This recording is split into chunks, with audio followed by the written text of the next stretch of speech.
Editorial Bang Oni, 1 Mei 2020. Dunia usaha dan dunia kerja dalam dilema. Para pengusaha angkat tangan. Para pekerja pun jadi korban. Banyak yang dirumahkan atau di PHK. Inilah potret buram dunia usaha kita yang terdampak COVID-19. Tidak hanya di Indonesia, ini juga terjadi di seluruh dunia. Kementerian Tenaga Kerja mencatat ada 2 juta orang yang telah kehilangan lapangan kerja akibat corona membabi buta. Lalu pemerintah pun menghimbau agar pengusaha bertahan, jangan sampai melakukan PHK.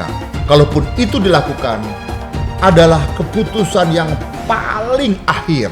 Salah satu caranya, pemerintah memberikan keringanan pembayaran pajak kepada para pengusaha. Dan diharapkan stimulus ini meringankan industri untuk tidak mem-PHK karyawannya. Namun tidak semua industri mengalami kolaps akibat COVID-19 ini. Banyak juga industri yang masih stabil, bahkan growth di kala pandemik ini merebak di Indonesia dan juga di dunia.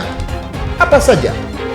Ya, di antaranya industri alat kesehatan, industri tekstil, industri pertanian, dan juga industri makanan. Media juga tumbuh, tapi berbeda dengan industri-industri yang saya sebutkan tadi. Media mungkin tumbuh, viewer atau pembacanya atau penontonnya banyak, tapi apakah iklannya tumbuh? Dari 4 lini bisnis yang tumbuh di saat pandemi corona ini, itulah tadi, tekstil, alat kesehatan, pertanian, dan juga makanan. Lebih banyak lagi industri yang ambruk terdampak COVID-19. Sebut saja industri oil and gas. Harga minyak mentah yang ambruk, bahkan nilainya di bawah $0. Selain itu, ada juga bisnis lain, properti juga mati suri. Dan yang paling berdampak lebih terasa adalah industri pariwisata dan semua turunannya. Khusus pariwisata, Pulau Bali adalah yang paling merasakan keterpurukannya akibat dampak virus COVID-19 ini. Para pengusaha tidak hanya merasakan kemerosotan income, tapi babak belur sebagai daerah penyumbang devisa kedua terbesar. Bali saat ini benar-benar mengalami kesulitan. Jika sebelumnya Bali bisa memberikan devisa sebanyak 225 triliun rupiah, kini Bali hanya menyisakan senyap tanpa keuntungan finansial.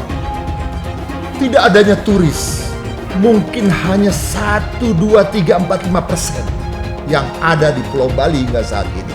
Hotel pun juga banyak yang tutup, maka lumpuhlah Pulau Dewata yang selama ini memiliki daya tarik wisata. Bukan hanya wisata, Bali juga memiliki adat istiadat dan keseniannya yang menjadi daya tarik para wisatawan mancanegara. Lumpuhnya Pulau Bali menjadi petanda buruk. Sinyal lampu merah dari Pulau Dewata ini ikut menghentikan pendapatan negara dari sektor pariwisata. Ya, memang tempat wisata bukan hanya Bali. Semua daerah yang memiliki potensi wisata juga sama halnya. Sahabat berita Indonesia Link di mana saja Anda berada.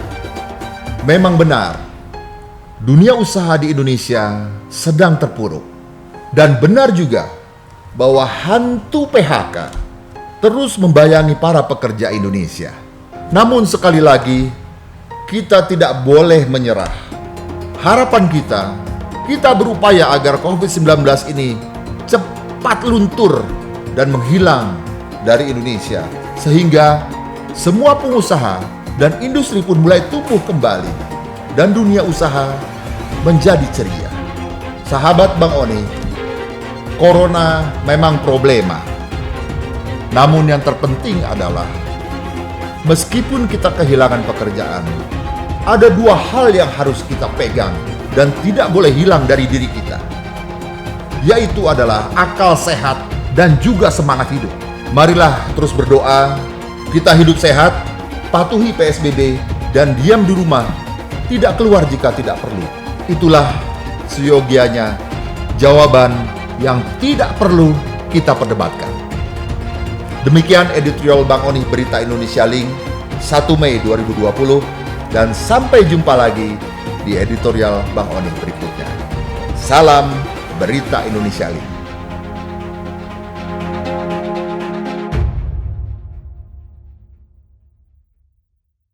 Dapatkan update video terbaru beritaindonesia.link dengan cara subscribe lalu klik tombol lonceng dan ikuti semua sosmed kami.